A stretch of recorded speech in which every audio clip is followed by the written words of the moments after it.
Sung kia a Giêsu alam na may day in so mi happy wai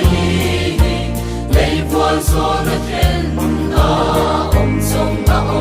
ai tu pi na le pa toy na hon na ki o sina na tu hi o sina na so na hi Kaya hitanya Swatri kaisi na Jesu inazuta Sinahin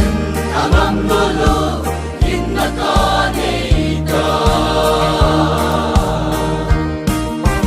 Anisang zatang Din panalong kinata Mula utay lau Lay panatan na Sino nga Jesu alam men na hingin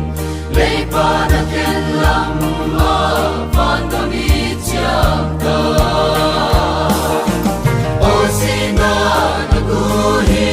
O sina nasonahi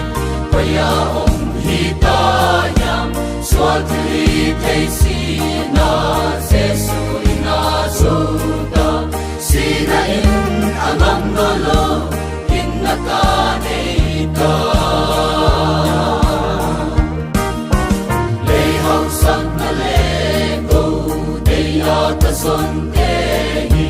Para kalut piding kalil song baong law Tau paminakatwa katale kapyape Para kaguman pa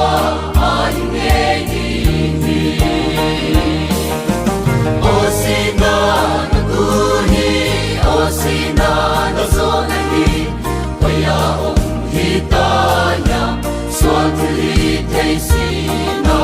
Jesu inazuta Sinain amang lolo kinakane